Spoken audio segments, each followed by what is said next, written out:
Halo Brosis, jadi lanjut di video kedua tentang beban aksial dan tegangan normal untuk materi mekanika material. Nah jadi yang pertama tuh ada definisi beban aksial. Nah, beban aksial itu apa sih? Jadi dia ini pembebanan berupa gaya yang bekerja sejajar dengan sumbu panjang di batang atau struktur gitu. Nah dia punya dua jenis beban utama. Yang pertama itu tarik, di mana gaya menjauh dari batang, tekan, di mana gaya itu menuju batang. Nanti bakal dijelasin. Nah, akibatnya siapa sih dari beban aksial ini? Akibatnya itu timbul tegangan normal yang merata pada penampang gitu, secara ideal gitu. Beban aksial tuh misal kalian punya batang, terus ada sumbunya, nah bebannya itu searah sama sumbu gitu, P gitu. Oke. Definisi tegangan normal. Jadi seperti yang udah dibilang tadi, beban aksial itu bakal ngehasilin tegangan normal yang merata gitu.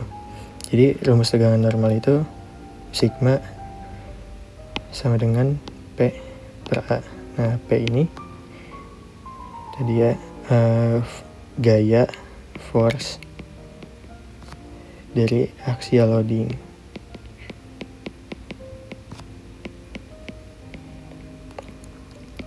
Yang satuannya tuh Newton biasa standarnya. Sementara A ini cross sectional area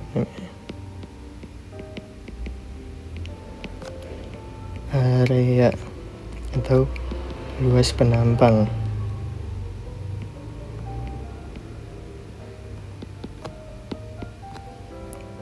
Satuannya tuh meter ya, standar ya. Nah, sigma ini adalah normal stress.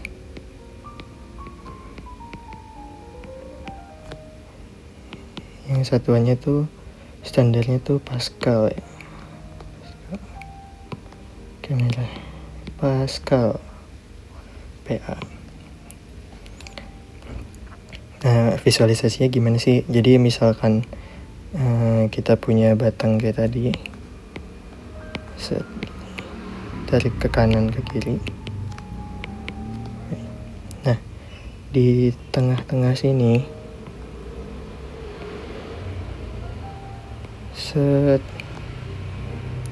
itu bisa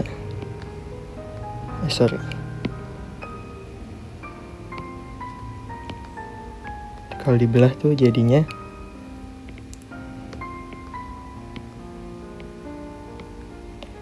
ada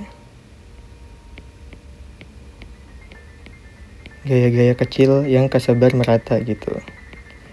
P.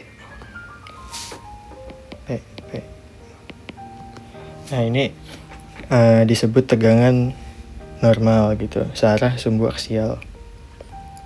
Oke. Tegangan tarik versus tekan. Jadi yang udah kita singgung sebelumnya, ada tegangan tarik dan tegangan tekan.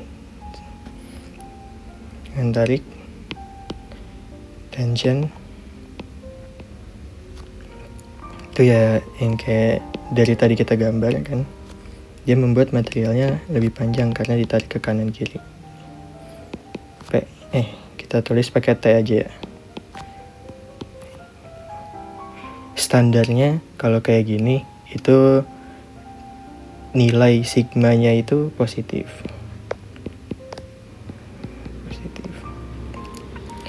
Nah, sementara kalau compression tekan press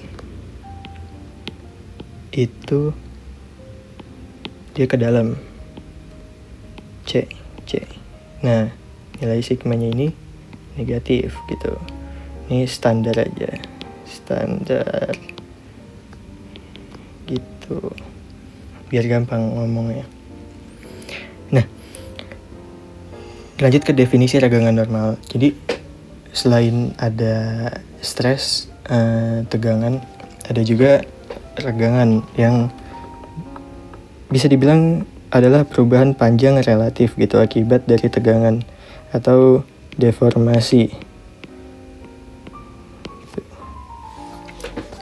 Nah, jadi si strain ini nih rumusnya tuh delta L, dimana delta L ini L akhir,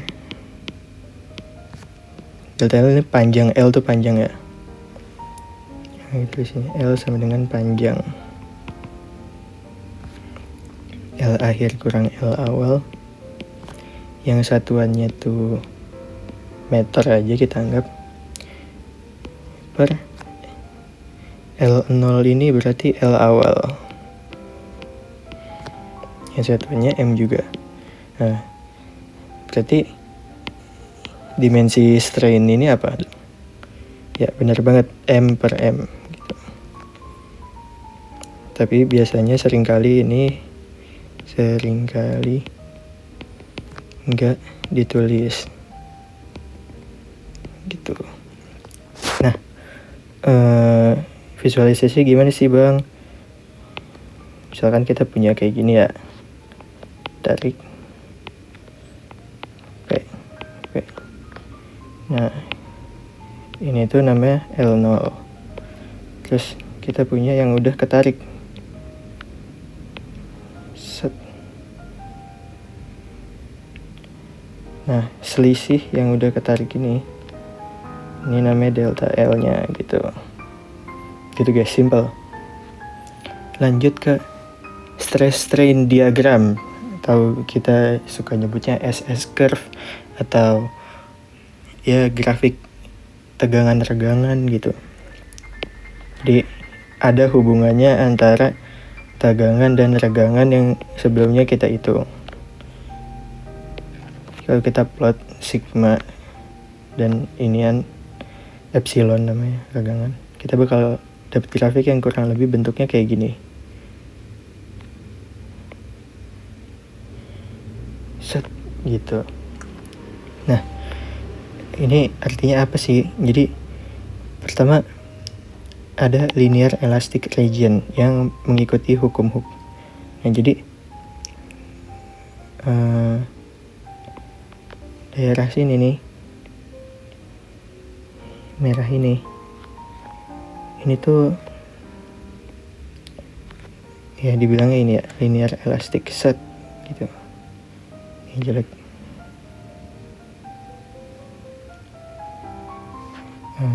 Wait, set.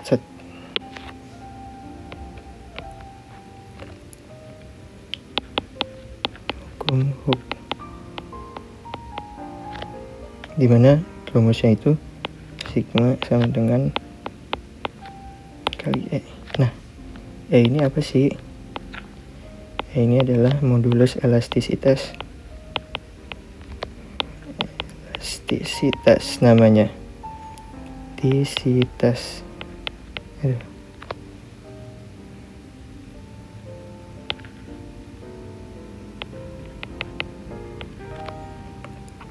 Atau gradien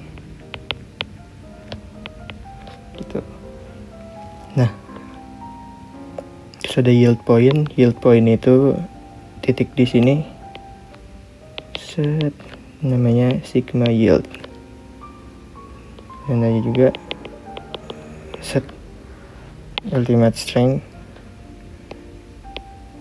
UTS, dan terakhir fracture point, di mana material tuh benar-benar rusak. Fracture point gitu, simpelnya gitu. Lanjut, ada juga namanya true stress dan true strain. Nah, jadi sebenarnya grafik yang tadi itu secara apa ya namanya, itu simplifikasi gitu dari kenyataan aslinya, karena kenyataan aslinya material itu mengalami perubahan. Nih, bagian sini ada namanya necking. Nah, di mana necking itu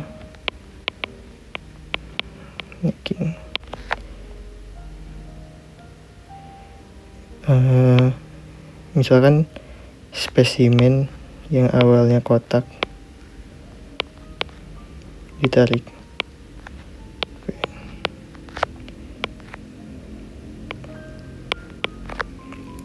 Itu lama-kelamaan akan menjadi kayak gini. Set.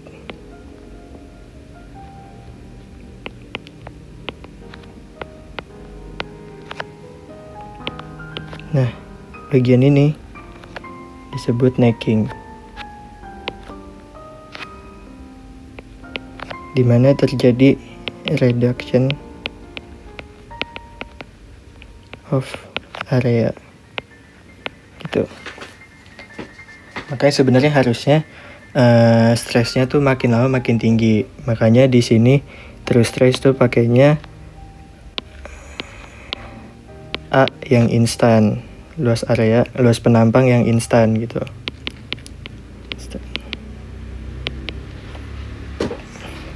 Dan terus strain instead of pakai delta L, dia pakainya L saat itu gitu. Gitu guys. Kurang lebih kayak gitu aja untuk materi beban aksial. Terima kasih udah nonton guys. Jangan lupa subscribe dan komen.